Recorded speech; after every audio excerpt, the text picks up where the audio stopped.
Welcome to the Workers' Party podcast with Joti Brar.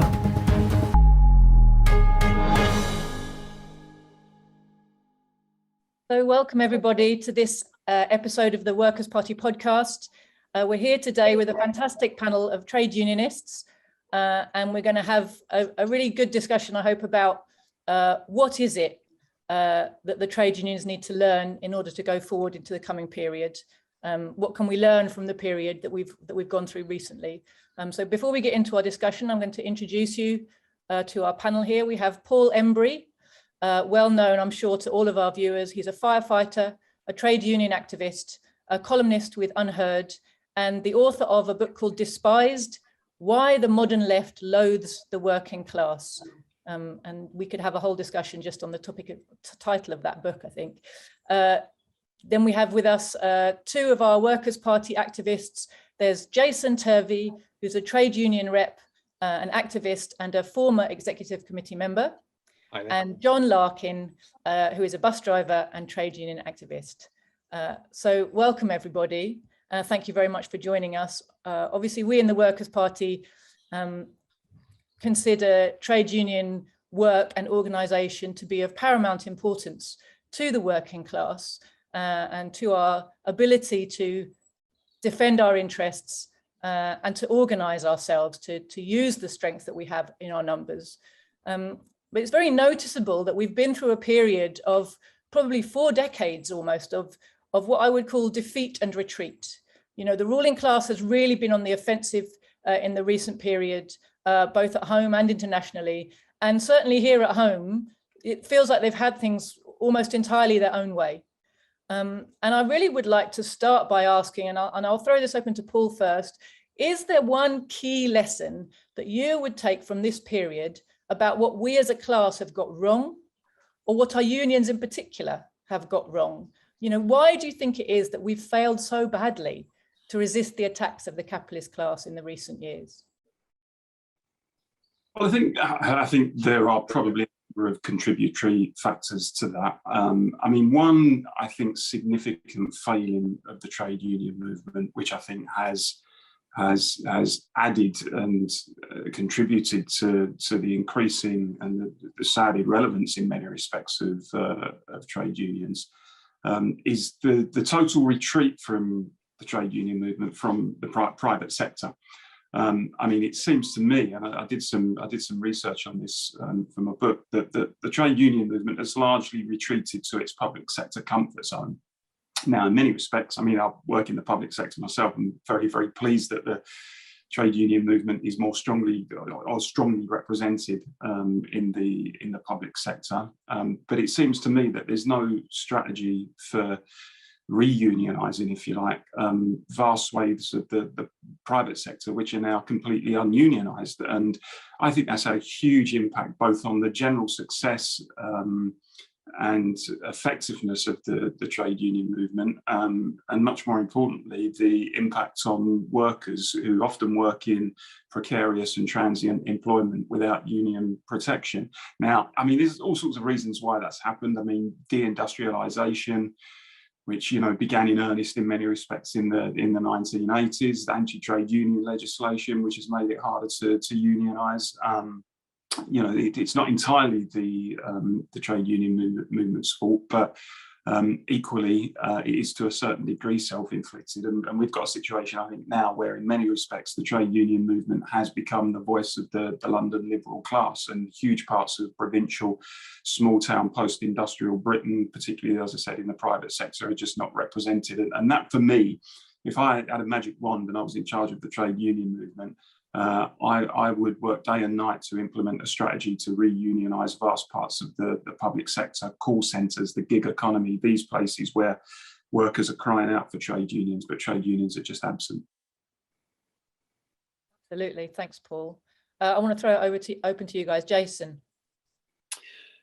Well, I have to agree entirely with what Paul said. The retreat of the trade unions from the private sector has stymied the trade union movement's effectiveness, because if you look at the key difference between workers who work in the private sector and the workers who work in the public sector is that workers in the private sector have more hands on the levers of economic power than the ones in the public sector, which means that they are able, if they were unionised properly, to win real gains for their members in terms of pay, conditions, and so on.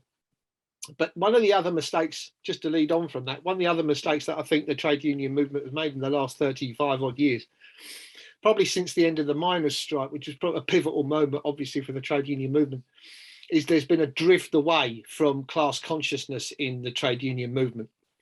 So, and something we've talked about on our trade union group, trade unions used to organise weekend schools. They would book hotels, get reps and activists to come along, and they would talk about class and where they fit in the class structure. Where we are now, we're at a point where, and I have recent experience of this. I was on a training course, and one of the colleagues on the training course was asked a question: what are the factors that by which you could be discriminated? And people went through the fairly obvious ones like race and religion and things like that. And then one person thought he'd throw a curveball and said, class. I think people can be discriminated against because of their class. And the person facilitating the course said, oh, that's a classic view. Like it's some fusty old-fashioned view that people don't tend to have anymore. And I think it's that lack of class consciousness and the lack of imbibing that class consciousness in people as a stepping stone towards developing a working class political consciousness is somewhere where the trade union movement has really let itself down. And it's created a vacuum where identity politics has filled that void. And I think it's a very destructive, false identity politics. I don't think it does anyone in the trade union movement any favours to imbibe that. But that would be, for me, that's the key mistake that the trade unions have made. Thanks, Jason. How about you, John? I think a few things. I agree with everything that Paul and Jason have said. I think in a more general sense, I think there's not very much collective and joined up thinking and action in terms of disputes. So, you know, for instance, if, you know, when the trains are on strike, there's no kind of, you know, train drivers in Scotland wouldn't be kind of taking action at the same. And obviously I know there's, you know, there's all kinds of legal reasons for that. But I think the bigger picture is, I mean, I think Paul touched on it there, you know, the kind of the shift from, I mean, and Jason as well, you know, the shift from kind of class consciousness, you know, it's not so much the, you know, the death of the unions, obviously from, you know, from Thatcher and the anti-union legislation, that coincided with, you know, a kind of the unions and the left kind of looking towards, you know, institutions like the European Union, for instance, as like a, you know, a beacon of sort of hope. And I think that's where they've gone wrong. So yeah, and I think, you know, from that, I think workers themselves now feel, as Paul said, that, you know, these union leaders, I mean, we know who they are, we know their names, and we know, you know, kind of what union they're for. But you go into work, or, you know, Paul speaks to his colleagues at work, or Jason, or myself, you know, most people don't know who these trade union leaders are. And in fact, you wouldn't recognise them if you walked past them in the street.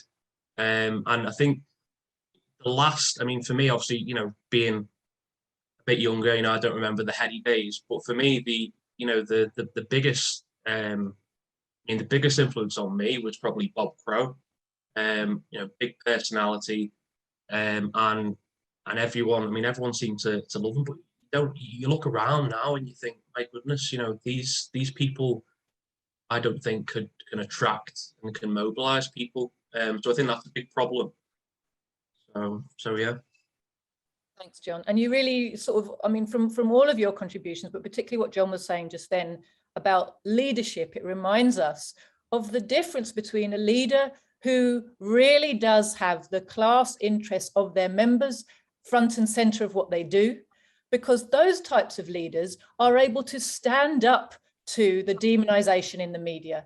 Of course, they're going to get demonization precisely because they are standing up for workers. But if they are honest in what they're trying to do and they mean what they say, they will stand up against it. And that's what gets them the respect. That's why everybody loved Bob Crow. Number one, he did really represent his members and their class interests. Number two, when the media came for him and tried to shake him off that conviction, he didn't collapse. You know, he did the opposite. He stood up to it, and people respect that. workers like to see leaders they feel they can really put their faith and their trust in. Another leader who was like that when it came to trade union activism was, of course, Arthur Scargill. And when I was young, joined the Socialist Labour Party, which was the first kind of big kind of attempt to break that link between the Labour Party and the working class. And, you know, it didn't succeed. There was a lot of potential there. But one of the things that Arthur Scargill was really good on was this understanding of what was wrong with the trade union movement. And he had two slogans, which I still think are totally relevant today. One of them was break the link with Labour, stop that subservience of all interests of worker struggles to the electoral kind of fortunes of the Labour Party. And the other one was defy the anti-trade union laws. Now, all of you have talked already about the effect of the anti-union laws on the ability to organise and to struggle effectively. And of course, that's the reason they were enacted, right? They were enacted by a ruling class on the offensive, wanting to make it impossible for us to win our struggles. Now, this acceptance of the law as if it's something kind of almighty and holy that comes from God. In my years as a trade unionist, I got really tired of hearing leaderships talk about, it's the law, as if, oh, well, in that case, there's nothing we can do.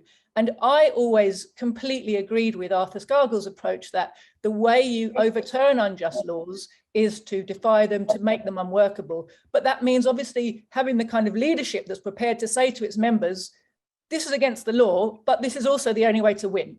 So my proposal is we do it anyway. And I'd like to know what you guys think about that, Paul. I think there are some circumstances at the extreme where it may be necessary to say, look, we have to consider breaking the law on this. I think it should always be very much a last resort. I mean, I'm a believer in the principle of conscience before the law, but equally, I think you always have to try and take members with you, you know, whether those members are active, radical members, whether they're more kind of moderate members.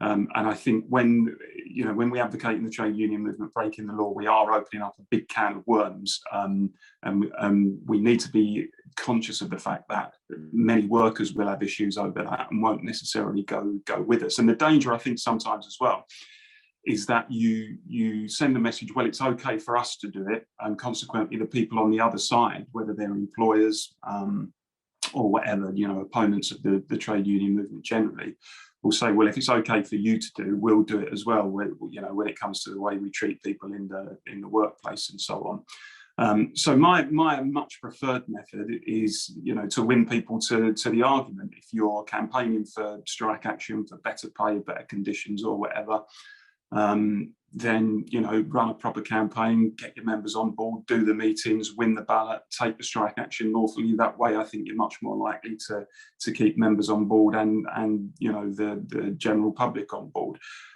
So as a last resort, where it is absolutely necessary and justified perhaps, but you know, I think there are a lot of steps usually before you get to that point. I mean, I do.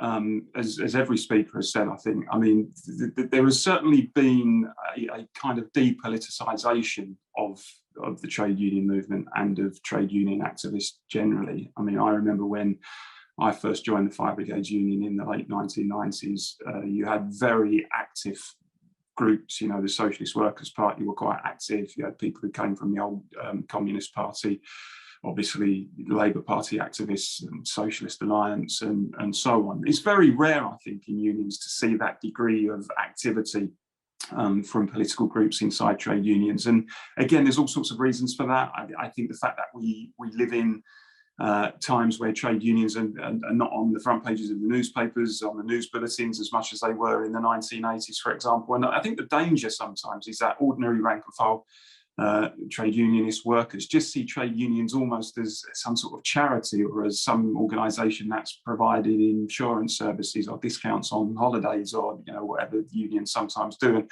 all of that is fine, but the bread and butter stuff, defending people in terms of their pay and conditions in the workplace, I think is key. I mean, I say that I think what we probably need to do is need to kind of learn the lessons of the the new unionism. You know, when those leaders, the likes of Ben Tillett and Will Thorne and Tom Mann and others, went out and, you know, saw that there were vast numbers of untapped labour out there.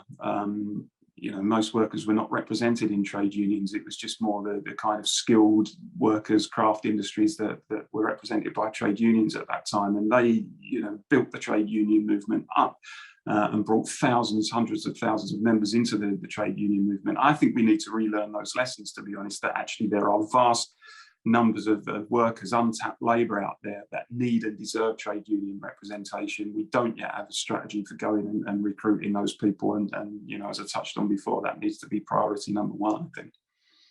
Absolutely, I couldn't agree more. And in particular, and again, it brings us back to a point you made earlier, but this situation creates the downward pressure on wages that affects everybody. You know, it's so incredibly short-sighted for any trade union to consider, you know, allowing divided conditions within a workplace or within, you know, the national workforce in general, because it all adds up to the same thing. If some people can be employed in terrible conditions, on terrible wages, you know, 0 hours and all the rest of it, sweatshops, then inevitably there will be a downward pull on the wages of everybody else.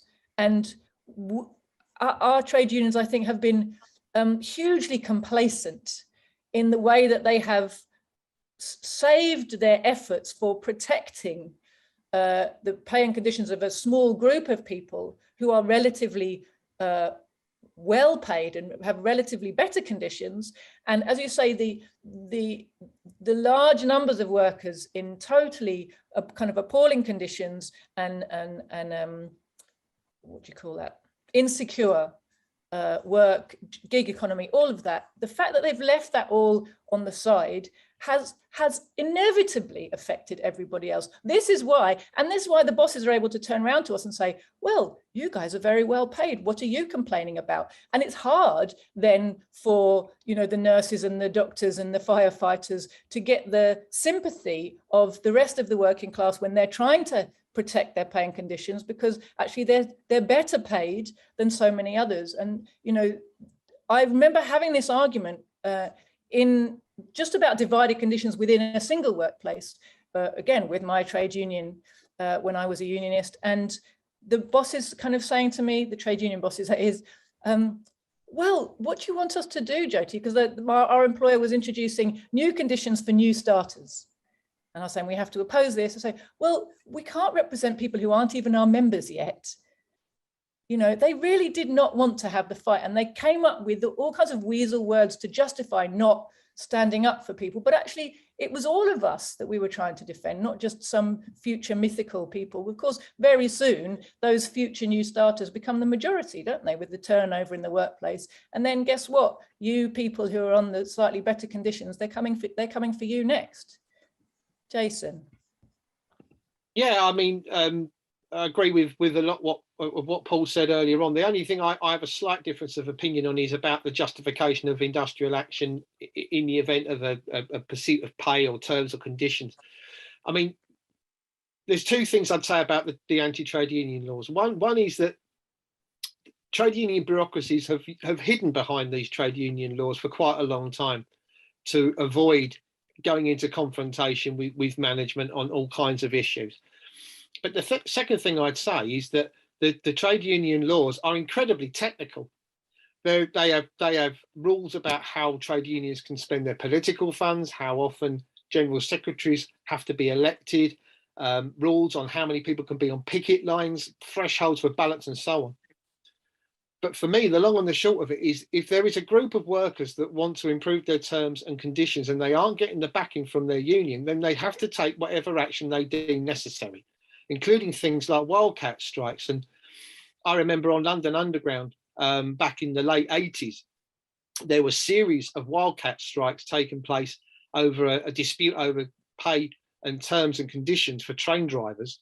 And even the managing director of London Underground went on Thames television and said, there is nothing I can do about this. And they said, well, can't you take them to court? He said, I can't take them to court because the union didn't ballot them. I'm absolutely helpless. We've just got to come to an agreement with these drivers one way or another. And this was after trade union laws, anti-trade union laws were put in place. So I believe, I understand what Paul's saying about possibly losing public sympathy. But if the act is just, if the action is just, if the motivations are right, you can get people on board. If all that makes that strike illegal is the fact that they haven't hit a threshold for a ballot, or the fact that not enough people voted in favour of it, or something like that. So I would always defend workers over the law when it comes to raising their terms and conditions, definitely. How about you, John? Do you have a feeling either way on this? No, I mean, I'm kind of on the fence, really. I mean, Jason said, I mean, obviously, there are parts of the anti-union laws which are just, kind of within half a yard of a line or something, and you're kind of breaking the law, sort of thing, or whatever. But I think what Paul said, I think, the thing, I mean, what we said in the first question, winning people to the argument, the depoliticisation, the rank and file, the sense is then that the unions have got to work a damn lot harder than what they are doing, to kind of to bring people with them, and obviously to, because there is a lot. I mean, I don't know what, I can't speak for obviously the other panelists, but there's a sense in a fair few workplaces in a lot of union branches that, like Paul said, it's like the service model. They kind of wait for something to happen. They either wait for a holiday to come up with a discount or something, or they wait for, God forbid, they wait for, to get into some trouble at work, disciplinary action, and then they call on the union. So, and I think the unions are almost quite happy with that, because they're still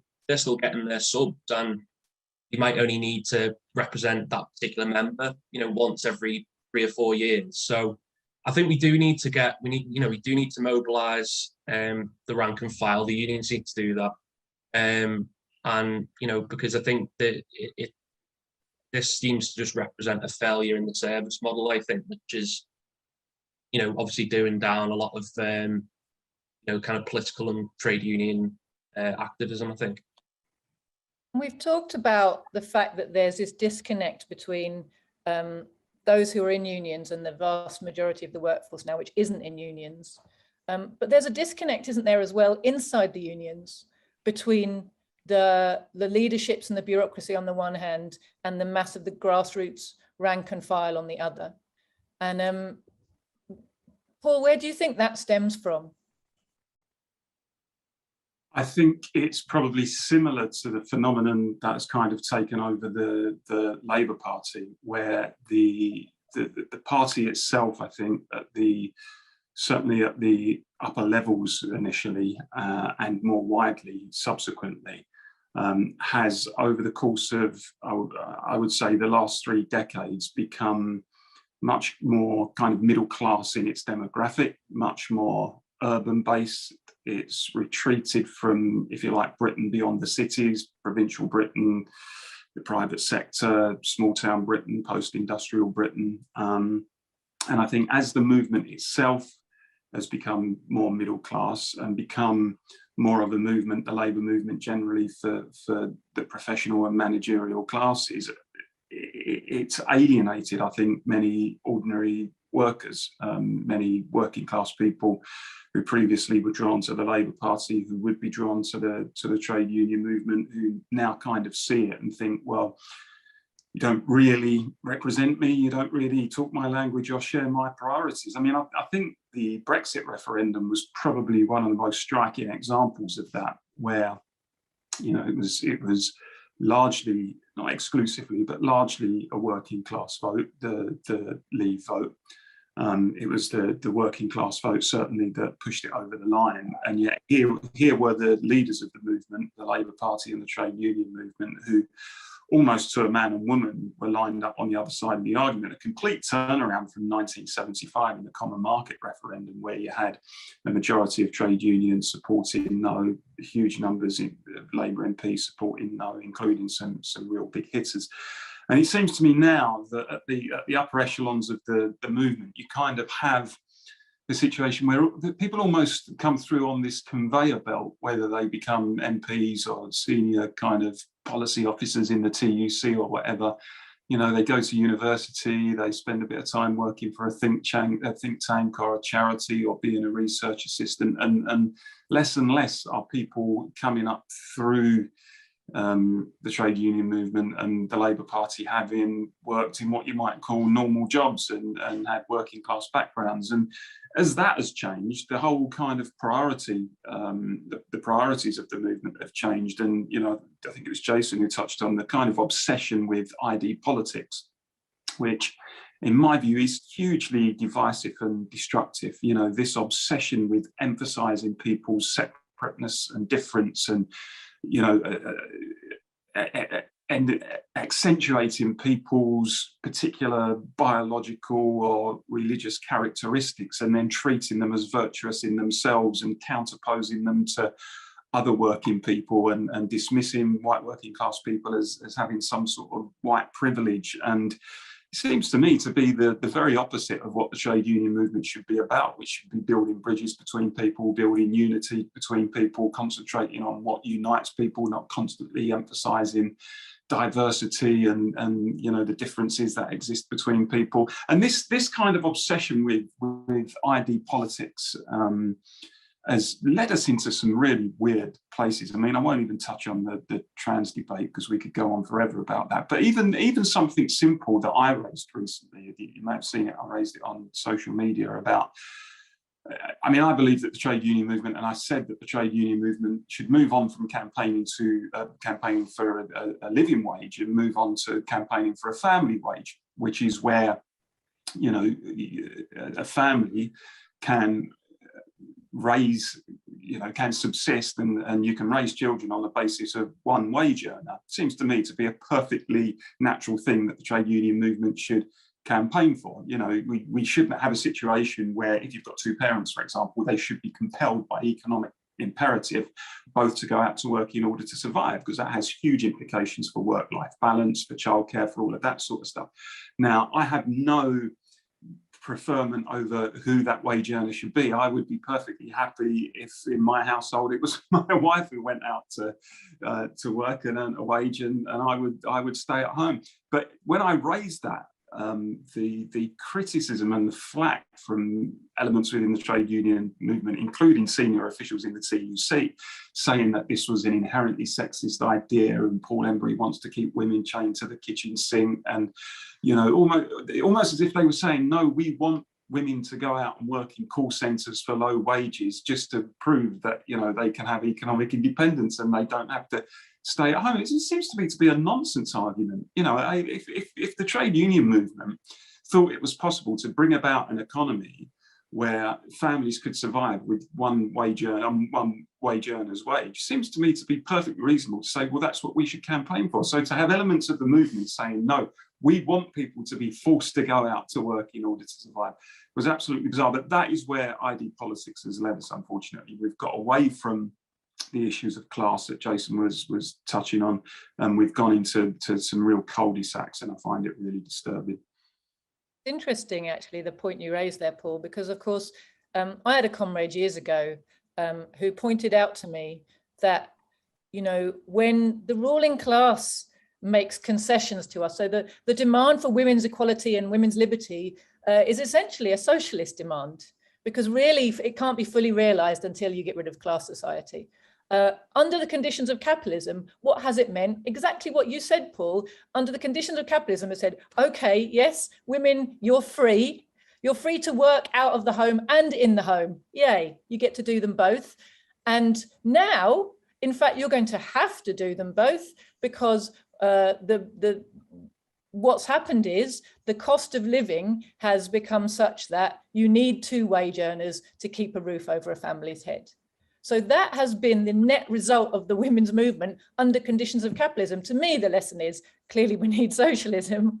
But it's interesting that, you know, you should get so much pushback from really pointing out the downside of you know, what has happened in the last period. Yes, our wages do not, one person's wage can't keep a family going unless you're really, really lucky. And it's, you know, I was just listening to what you were saying there about the sort of professionalization of the leadership of the Labour Party and of the trade union movement. And really, I think what we're seeing is this a real big retreat in the face of ruling class ideology. You know, in the our movement, our class has conceded, our leadership have conceded to liberalism, to individualism, to identity politics, to the politics of division and individual, which is the exact opposite of the politics of the working class. The politics of the working class is the politics of community, the politics of solidarity, the politics of unity, because of course that is where our strength is. Of course, our philosophy has to be one, is socialism, because that is the answer to the liberation of our class. Of course, our politics is about bringing us together, because that is the only source of strength for us. We don't have the power, we don't have the money, we don't have the arms of the state in our hands. We have the numbers, we have the muscle. We only harness that when we organize together. And so the working class has to cling on to the politics of community, of socialism, of unity, of collectivism. But this beheading of our movement and replacing of conviction politicians with careerists, people who there's a gravy train that people have identified. It's a career option. Go to university, get the right placement, do the right internship. You know, just as if you would join the law or join medicine or become an accountant or, you know, become some kind of a politician or working class leader, misleader. You know, it's become something for graduates to do as a job, as opposed to a conviction position. And exactly why, you know, we see the big difference. Jason, you were talking earlier about, you know, people that you recognize and the love that people had, or John, you were saying, was it about Bob Crow and the love that people had for him, because he clearly was a conviction activist and leader and politician, and not a career one. He quite clearly wasn't in it for the money, right? And it seems to me that that's something that we really need to be looking at. If we want our unions to be fighting organizations, they need to be led by conviction politicians, not career politicians. Jason. Yeah, absolutely agree. I mean, the changing the demographic of the staff, the regional organisers, the people who run our trade unions has changed dramatically in the last 20 years or so. It depends on what union you're in. Some have different methods by which people like regional organisers are posted. Sometimes they're employed through a selection process, sometimes they're elected. But the long and the short of it is that I have noticed, especially over the last 20 years, a real disconnect between what workers are saying in their workplaces on the ground and what the paid staff of unions are being given to do. There seems to be they're two separate spinning plates that have absolutely no connection whatsoever. And you know, not to do down people who've come into the trade union movement from university, but going through university gives you certain values and certain perspectives that perhaps working class people don't share. Paul touched briefly on trans, and again, I'm not going down that rabbit hole. We haven't got enough time, but it's issues like that. There's a disconnect between people who come from university. Not all, of course. I'm not tarring everyone with the same brush, but there's people who come from a certain background, carry certain values, especially in terms of liberal politics. You know, you mentioned earlier about encouraging women into the workplace as some sort of liberal capitalist move, and it was because it just gives you another layer of people to exploit. It's just the same as when you get rid of the retirement age, you're just giving yourself another layer of people to exploit. That's how capitalism works. It works by exploiting people regardless of where they are in the career line, how old they are, what sex they are, or anything else. As long as you're available to work, capitalism wants to exploit you. But it's that disconnect. And I think that the other point I'd make as well is that there seems to be a deficit of democracy in trade unions. And it's not because the structures in the trade unions aren't democratic. It's because there's a deficit of interest amongst workers to get more involved in their trade unions. So to become executive committee members, for instance, and I remember from my own experience, we had terrible trouble finding people who are interested in becoming executive committee members, partly because they don't understand fully what it involves. Secondly, they don't want to commit the time, or they can't commit the time. And thirdly, they always think someone else is going to do it. And it's always about, for me, it's if we had this class consciousness at the bottom, and if we got people to develop a political consciousness, then we would have people who would be ready and willing to ascend to the executive levels of trade unions, rather than sit at the bottom and pay their subs and then call their union when they get into trouble. Absolutely. Thanks, Jason. John? Yeah, no, I agree with everything that's been said. I think that definitely there's a disconnect. I also think that the unions, particularly over the last 10 or so years, particularly when unemployment was rather high, I think they missed the trick about, we're talking about, getting involved in communities and stuff. I think unions getting involved with unemployed sections of the working class would have been probably the starting point. Because I don't think, we were kind of talking about before, unions shouldn't just be there as an insurance or just for when people are working. I think unions should be on the ground working within communities. And then I think the disconnect that we're talking about, the ID politics, let's call people by the proper pronouns and stuff. That stuff, if unions were involved in their communities, that stuff wouldn't even be coming up, because that is not what people, if you went and knocked on your next door neighbour's house, that is not what they would be talking about. As Paul said, this is just a liberal university, middle class educated topic that kind of gets their blood flowing. Probably they enjoy it, but it's not actually in the interests of the working class. So I think that the solution is, the take home message, I think, is that the unions need to be embedded in their communities, just like the Labour Party. And I think Paul's right talking about, there's a similarity, isn't there, between the collapse, if you like, or the retreat, as we called it, of the trade unions, and the collapse and retreat of the Labour Party. And it seems to be because of that kind of disconnect between ordinary people. So, I mean, when I look at the situation, I really feel like, we know that the Labour Party was originally founded by trade unionists, but it was founded by a certain type of trade unionist. It was founded precisely by the ones that Paul talked about earlier, the kind of elite original trade unionists who formed quite a privileged section in the working class. It wasn't founded by the new unionists, who tended to be much more radical, much more socialist, come from the poorer ranks of the working class.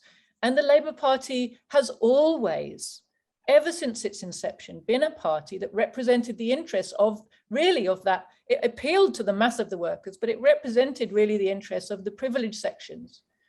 How those privileged sections look and act and come across has changed. Now they come across as very kind of more intellectual, what we would call middle class. What we really mean is university educated, privileged workers. And academia has really pushed identity politics and individualist ideology into the heads of our young people when they go to university. It's almost impossible to escape it once you get to kind of A levels and beyond in our education system now. But our trade unions, and particularly after the Second World War, they basically, it's really the socialist elements within the unions, the radical section, allowed itself to give up on the idea of the class struggle, allowed itself to buy into an idea that was always a lie, that we were going to progress to socialism through parliamentary means and through the Labour Party. And if you look at the history of the last 70 years, what you see is, with this idea, they really lulled the working class to sleep. We used to have big militant sections of the working class that were constantly putting pressure inside the unions, on the Labour Party from the outside, in society, through their own organisations. The communists organised the National Unemployed Workers Movement.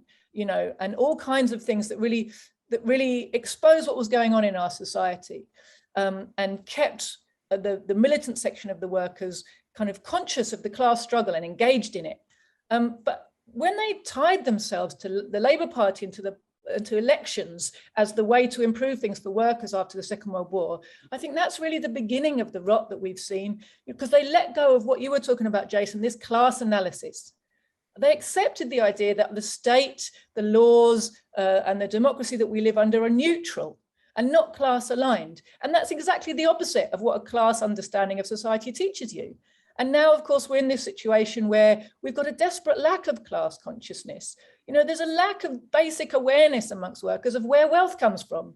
We buy into what the media tells us about wealth creators. We're the wealth creators. It's the working class that creates all the wealth, not the rich. But we're told that we have to worry about what the rich are going to do if we want jobs and we want wealth.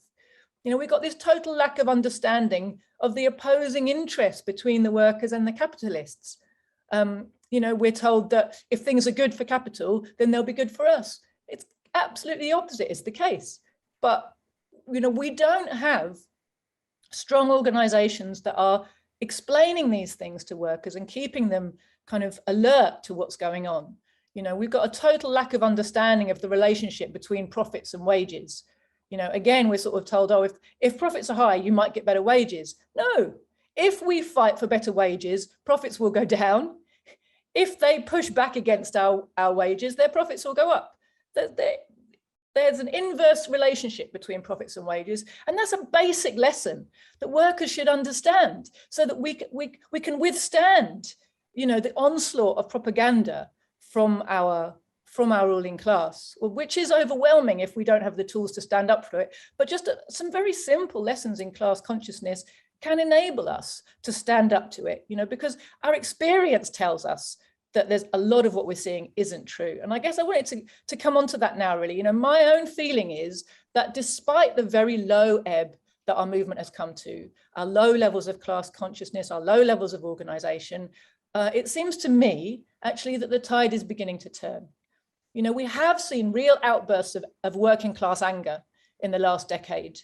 We saw the student uprisings right in the beginning of all kind of austerity time. We saw the youth uprising of 2011, which really shocked a lot of people, the kind of explosion of anger onto the streets of young people who'd been really left behind. The Brexit vote, of course, in 2016 and everything that's come after that. We've seen a real kind of steady erosion of faith in the institutions of British democracy, of faith in parliament and politicians, faith in media and journalists, in the police and the judiciary, all of those institutions that hold up this capitalist society have been undermined in the eyes of the mass of the working class.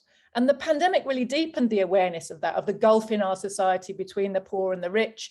It's really increased the anger over all the injustices and the inequalities in our society. And to me, it seems there are increasing signs that the working class is not going to stay on its knees forever. One way or another, it's going to work out a way to fight back.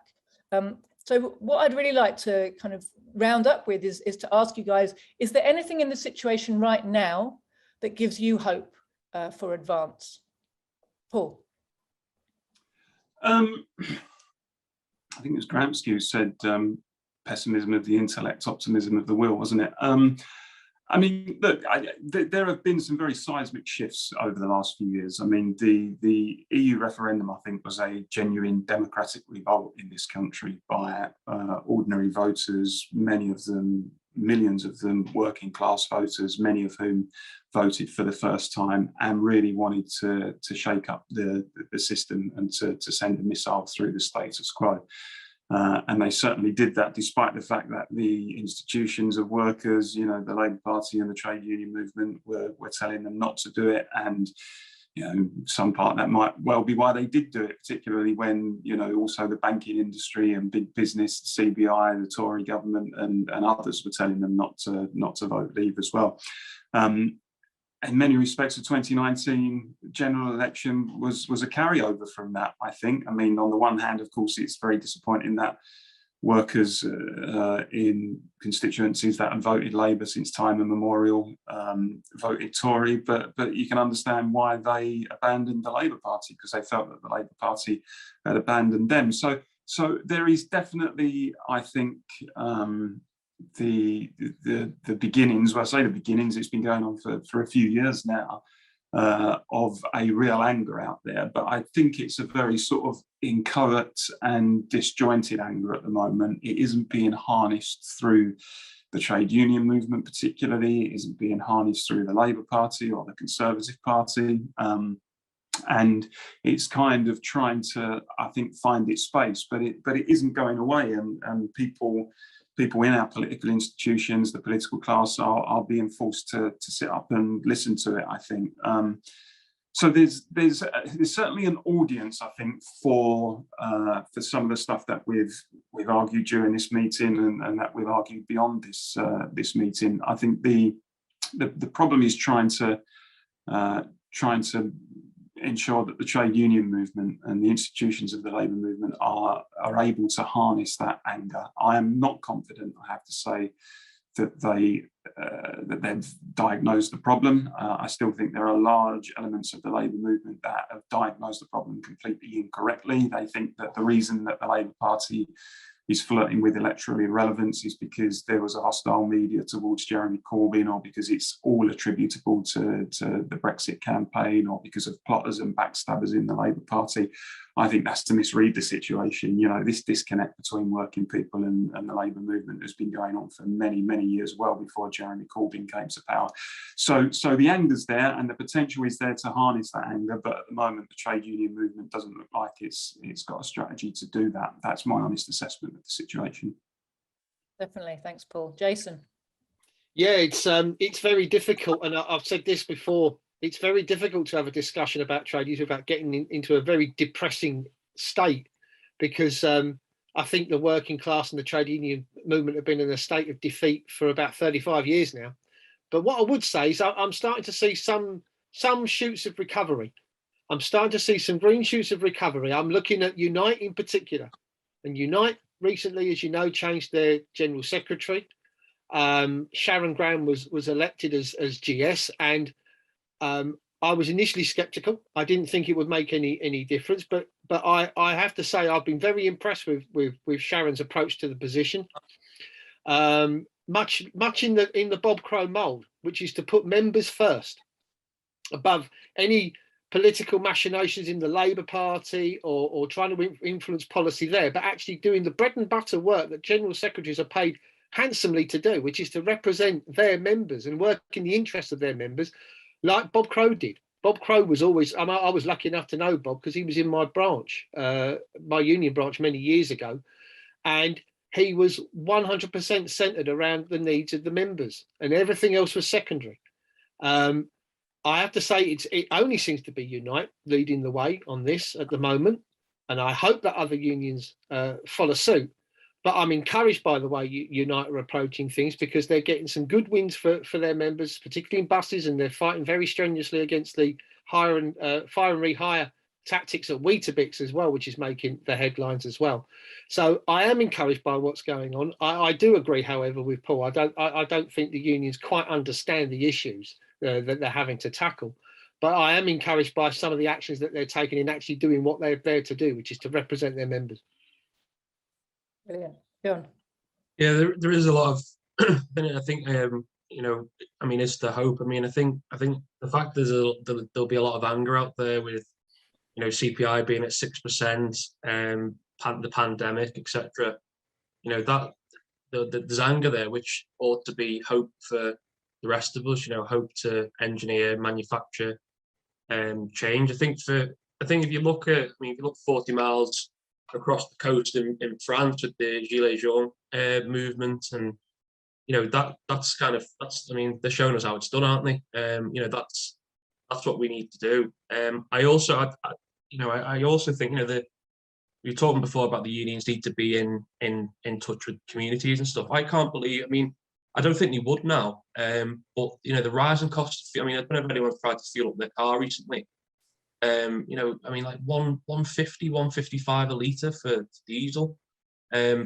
But I was thinking the other day, no trade union leader or any Labour figure, Labour MP would ever dare say, God, the diesel's so expensive, because there's an obsession, like we've talked about with identity politics and liberalism and stuff. It's kind of filtered into this kind of green politics as well, isn't it? The kind of need to, you need to walk 40 miles to work instead of using your car because, you need to save the polar bears and stuff like that. So I think that is the hope, that the unions harness this anger. We know it can be done. It's been done elsewhere, and as Jason said, and what Paul said with Brexit, with new figures coming in that perhaps aren't as interlocked with the Labour Party and are more focused on the members, and the fact that the members aren't. I think the rank and file. I think everyone would agree the rank and file aren't interested in, still to this day, 5 years later, rejoining the European Union or having another referendum or trans rights or, painting a zebra cross in a different colour because that's what, we should do. That's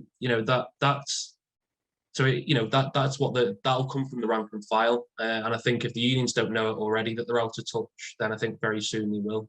And that is the rosy, positive message to finish on, I think. Yeah. Thanks. Yeah, I mean, when I look at the situation now, I have to say I see a lot of hope, actually, because for a start, the biggest obstacle, to my mind, between the working class in this country and meaningful progress towards socialism has been the Labour Party. And right now, the Labour Party's future is in doubt. I would say its future really is in the past. Its connections to the mass of the poor working class are really crumbling hand over fist, if there's any left at all. And they've really been exposed as the party of the war, as the party of big business, as a party that has no interest in taking care of the needs and requirements of ordinary working class people, and it's precisely in the red wall places, the places where, like Hillary Clinton called them basket of deplorables over her side of the Atlantic, where it was thought that workers had no choice but to keep voting Labour, where they'd had Labour councils and Labour MPs for decades, and those councillors, MPs had done nothing for them as their jobs disappeared and their lives got worse and their housing disappeared and all their community facilities disappeared. And, you didn't have an MP or a councillor leading a sit-in for a library, never mind to save a factory. They're all focused on taking care of themselves and taking care of the interests of the financiers. And this has become clear to people. And for me, that is a great step forward. That is a step towards where we need to be. They've broken the bonds that said, or Labour Party is kind of a religion for the working class, and you stick with it no matter what. It's your football team, it's your side. You wear your red scarf and you go out and vote Labour, and that's your job as a worker.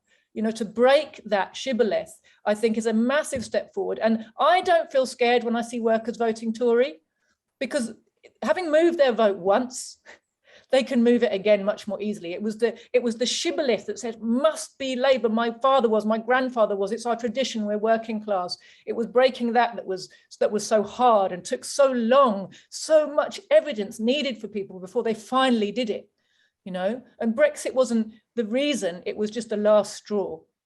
And personally, I'm happy to see that change come about. I'm, of course, happy to see the formation of the Workers' Party. We hope very much to break this identification of the word left with liberals and lifestylists. I mean, perhaps we just need to forget about identifying as left at all.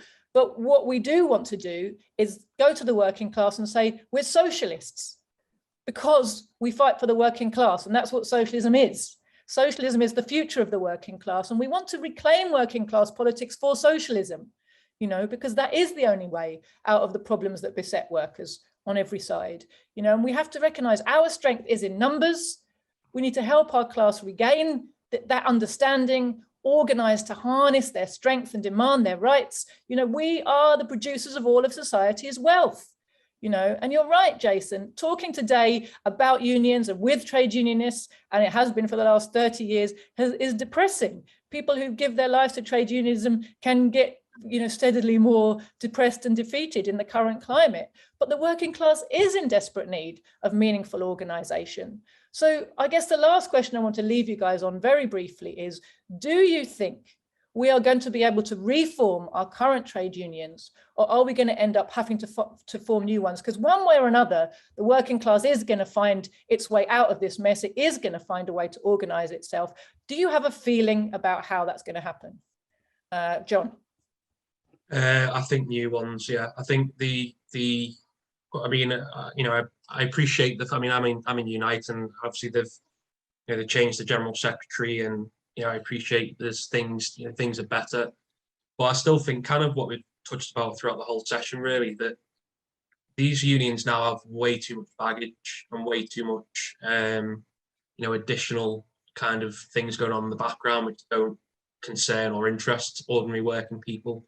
And I think for that there will be a need to either have new unions coexist with the current ones. I mean, I always say and always think, you know, that there are always, you know, spaces open for new unions and particularly you know, specialised unions. You know, I mean, the RMT I think was so successful. We talked about them before because they were focused on, you know, the train drivers, transport workers. And I think Paul might have touched on this in his book, perhaps, or I think it might have been you, Joti, that's talked about, you know, these super unions. These unions become so big and so kind of, and obviously they've done it for different reasons, for financial and for, you know, operational ease. But you know, without doubt, I think the more bureaucratic, the more super unions are, the more bigger they are, the more bureaucratic they are. So I think potentially there needs to be new unions to either replace the old ones or to coexist. Paul? Well, I'm more in favour of a kind of culture change, really, within the existing institutions of the Labour movement. I mean, look, I'm a Labour Party member. I still think that the Labour Party is the best vehicle by which the working class in this country can advance their interests, though I'm under no illusions at the moment how difficult that is. I'm under no illusions. I've written and spoken extensively about it, about the disconnect that exists between the Labour Party and the trade union movement and working class people at the moment. But I don't really see the you know, salvation coming from elsewhere, and that may be partly because of the nature of the two-party system that we live in. And you know, I think it needs to be said that the Labour Party has, whatever its faults, certainly delivered some real advances for working class people throughout its history, you know, whether it's the National Health Service, the welfare state, council housing, minimum wage, trade union rights, etc. But what I think is that until, as I said, there's a culture change, you know, a change in the DNA of the movement, a sort of overhaul of its ideology, where it starts speaking the language and sharing the priorities of ordinary working class people more. Then I think that just setting up new unions is not necessarily going to solve that, because it would probably still be largely the same sort of activists and, you know, leaders and whatever involved. You know, people sometimes have a bash at it. I know there's some, you know, there's been breakaway unions, and some of them have kind of fared okay and done some really good work. But I think we need to focus on winning the political debate with people and shifting the whole culture and ideology of the movement. That's the main battle for me. Thanks, Paul. Jason, last word to you. Yeah, I've always been of the opinion that Remain and Reform is a little bit of a dead end. I think it was a dead end when we were talking about the European Union.